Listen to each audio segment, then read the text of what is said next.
บสบายดีเอฟซีทุกคนเด้อมาพบกับนีนาเส้นเก่าเส้นเคยเดี๋ยวนี้อยู่กับนางลาตีกับนางนู่นี่เราอยู่ข้างล่างมื้อนี้เฮาทั้ง3คนว่าสิพากันข้ามไปฟังนั้นข้ามไปน้องคายเนาะจุดประสงค์การไปก็คือสิไปวัดลาตีกับนู่นี่ทั้งสิพากันไปวัดคำสโนดที่ว่าเห็นเขาเจ้าไปดังๆหั่นนะที่นั่นเถจุดประสงค์ก็คืออยากไปซื้อทุเรียนกินทุเรียนเดี๋ยวนี้กำลังประกอบข้อมูลเพราะว่านางทั้งสองคนจะเอาพาสปอร์ตข้ามประกอบข้อมูลเขาจังเลยอันนี้นะห้องประเทศไทยป่ะห้องประเทศลาว เอาไส้อยู่ลาวอ่ะอยู่ไว้ก็เขาเอาไส้อยู่ประเทศลาวพากันประกอบข้อมูลพาสปอร์ตอยู่ก็ยังบ่เข้าใจยังเฮ็ดบ่เป็นเถอะเนาะเพราะว่าเดี๋ยวนี้หั่นน่ะเฮาสิข้ามไปฟังไทยหั่นน่ะต้องได้ประกอบข้อมูลอยู่ออนไลน์ก่อนที่จริงก็3มื้อถ้าเป็นพาสปอร์ตนะแต่ว่านี่นะจะใช้เป็นปึ้มผ่านแดน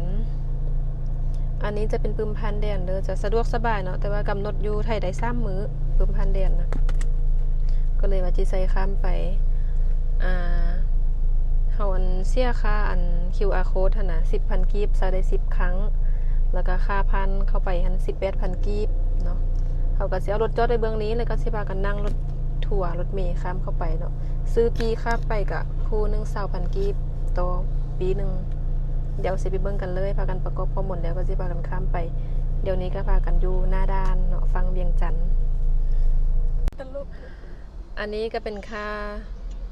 ฝากรถของเฮาฝากไว้หน้าด้านนี่นะ 25,000 กีบชั่วคราวเนาะถ้าเป็นเบิดคืนหันจะ 50,000 กีบตกเงินบาทก็40 บาทเนาะอัน 25,000 นี่นะโดยเฉพาะจอดกลางเว้นชั่วคราวนี่นะ40 บาทก็ถือว่าแพงอยู่เด้อันนี้ก็เตรียมเงินไปเพื่อจะข้ามด้านเนาะ 18,000 เดี๋ยวสิไปเบิ่งนํกันเลยจอดรถไปนี่ไปย่างมาฮ้อนเดี๋ยวนี้นะบนนี้ก็เป็นหลังจอดรถพากันย่างไปในด้านพุ่นเดี๋ยวนี้นะโอ้เดือนฮ้อนขนาดเป็นเวลาตอนสวย11 โมงจ้าขออนุญาตถ่ายเด้อลงบ่ลงทะเบียนบ่ไม่ค่อยลงอยู่นี่เดี๋ยวง่าย เขาลงอยู่แอปแล้ว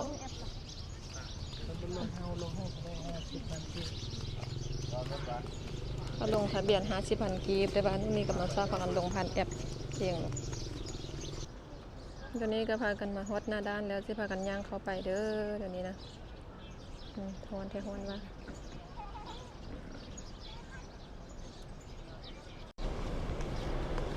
ถ้าว่าเฮาบ่ได้ประกอบข้อมูลเป็นอยู่หน้าด้านเขาเจ้าก็รับประกอบให้อยู่เด้อประกอบข้อมูลทางออนไลน์นะคนก็ไล่อยู่เนาะนั่งอยู่หั่น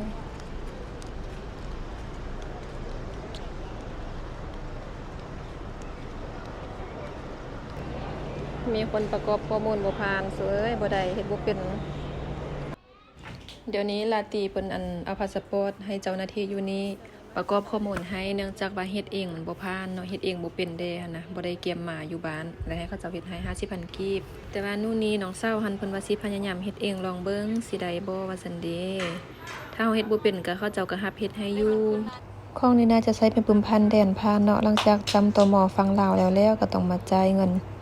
ค่าผ่านอยู่ในตู้นี้เด้อตู้จ่ายค่าปึ้มพันแดนเนาะเอาปึ้มใส่สามารถจ่ายเป็นเงินสดได้บ่ฮู้ว่าจ่ายเงินโอนได้บ่เนาะนี่น่าจะจ่ายเป็นเงินสด 18,000 กีบขั้นตอนก็เฮ็ดตามนี้เลยก็ง่ายสะดวกสบายอยู่ก็เอาใบ20,000 ปอนด์ใส่แล้วก็รอท่าบินออกมา2ใบจะเป็นบินเอาเงินทอนเด้ 2,000 กีบเดี๋ยวนี้บินก็ออกมาแล้วจะเป็นบินสำระค่าปึ้มแล้วก็บินไปเอาเงินทอน 2,000 กีบอยู่เคาน์เตอร์นั้นเนาะเดี๋ยวนี้เขาก็ย่างไปเพื่อจะไปเอาเงินทอนจ้าหลังจากเอาเงินทอนเรียบร้อยแล้วนี่นะก็จะไปซื้อปีขึ้นรถเด้อผู้นึง 20,000 กีบเนาะซื้อเรียบร้อยแล้วก็พากันย่างขึ้นรถเลยจะเป็นรถคันนี้เด้อรถเมล์รถทัวร์เพื่อจะข้ามสะพานไป5ฝั่งน้องคายเนาะจะเลือกขึ้นได้ตามสบายก็จับไปนานแล้วนะคันใดเอาหรอคันใดออก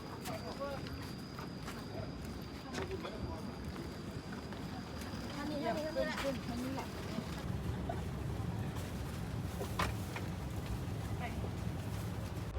เดี๋ยวนี้ก็กำลังข้ามสะพานจากฝั่งเวียงจันทร์ประเทศลาวไปหาฝั่งหนองคายประเทศไทยเด้อ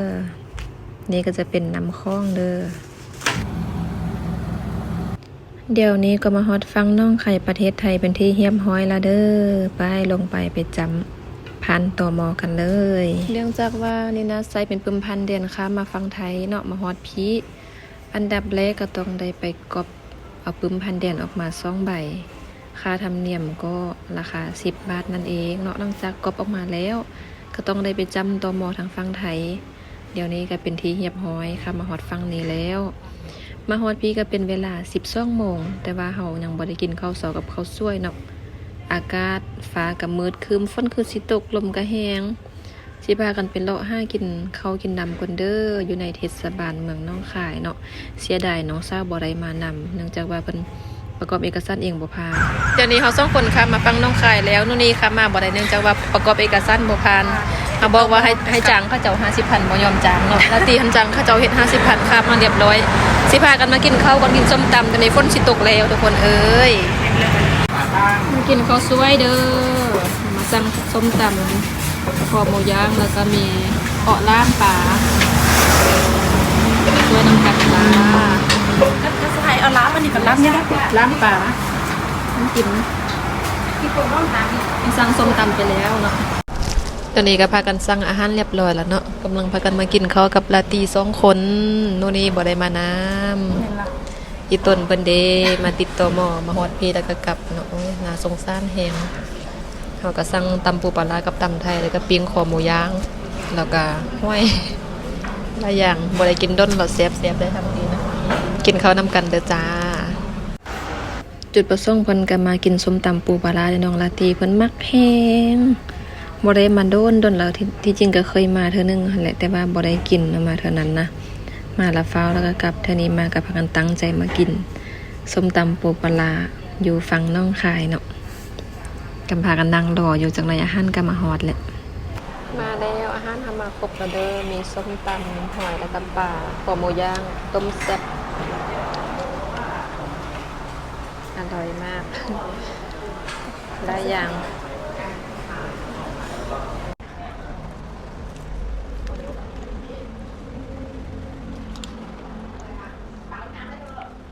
อันนี้มันปลาทอดแซ่บๆเลย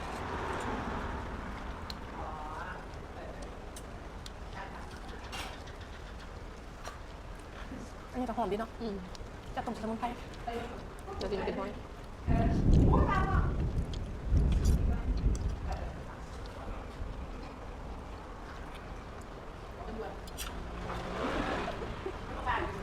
ปลากระเพราอะไร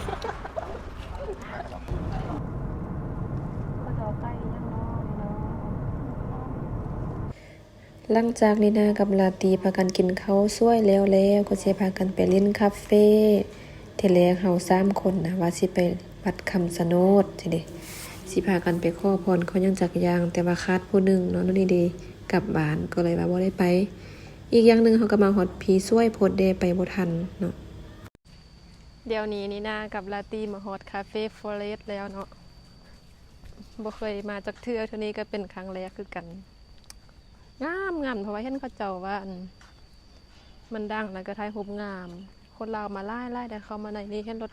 ป้ายลาวบอกได้ไล่รถทะเบียนลาวนะดาตีเพิ่นก็ยังนำมาชื่อว่าคาเฟ่ฟอเรสต์นะจ๊ะเดี๋ยวจะให้ทุกคนเบิ่งบรรยากาศทางในเด้อ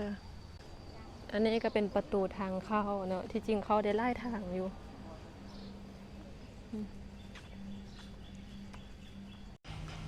แม่งามว่าทางในนะวิวแบบอันคือยังเกาะอยู่เมืองนาวนะ อยู่เมืองหนาว ไปยังเข้าไปทางในเธอเคยมาจากเทือหรอก บ่เคยมาครั้งแรกเลย เป็นครั้งแรกคือกันเนาะทุกคนเนาะสถานที่ต่างมันอยู่หนองคายเด้อพอได้มาก็มาแวะได้จ้ามื้อนี้ก็พากันมาเลาะท่องเที่ยวคือเก่าเนาะ เข้าไปสิวะ ดูแม่ความงามมีควันคือแบบอยู่ในป่า กันอยากใครเอาต้นนี้นะกันเพราะว่าคนก็จะออกมาอยู่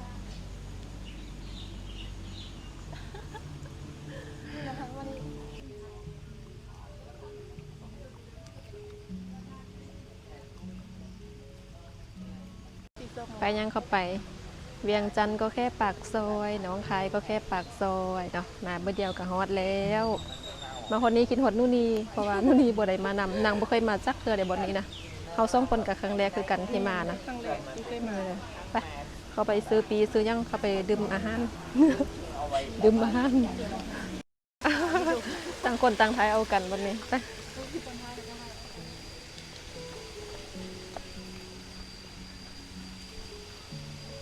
พากันไปโลก25บนนั่งก่อนเด้อเลือกได้ตามสบายแล้วเนาะบนนั่งนะจะอยู่ในป่าแบบนี้นี่แหละสวยมากเลยอยู่โคตรสวยเลยอะ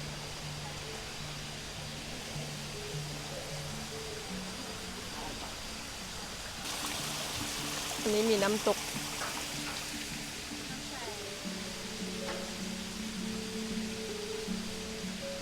นั่งถึงนี่ก็ได้ปะมาหาที่นั่งก่อนนะจ๊ะ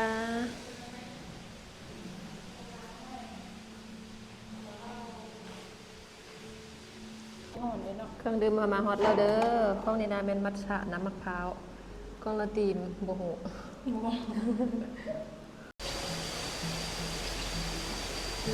อยู่งามงามละคนอยู่แบบอยู่ในป่าธรรมศาสตร์ที่สวยงามขนาดคุ้มค่ามาครั้งนี้คุ้มค่าอย่างทุกคน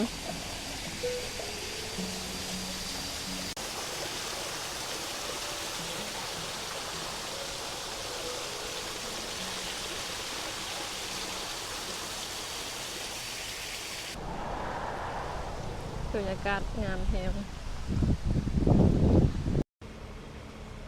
งามแฮงวิวนะหลังจากพากันท่องเที่ยวแล้วก็จะกลับเนาะแต่ว่ามาเลาะตลาดพากันซื้อทุเรียนกลับก่อนมาเลาะเบิ่งก่อนเด้อทุเรียนอยู่นี่ก็งามเด้หอมเป็นตาแซ่บขนาดที่ซื้อไปฝากแม่ก่อนแม่ก็ยังบ่เคยกินเดี๋ยวนี้ก็เกียมกลับแล้วเด้อพากันซื้อตั๋วนะผู้ละ35บาทนั่งรถทัวร์กลับคิวสุดท้ายจะแม่น9:30นเด้อคิวสุดท้ายเดี๋ยวนี้ก็พากันขึ้นรถเมล์แล้วเกียมกลับไปเวียงจันทน์ฝั่งลาวก่อนเด้อไว้เจอกันใหม่เด้อ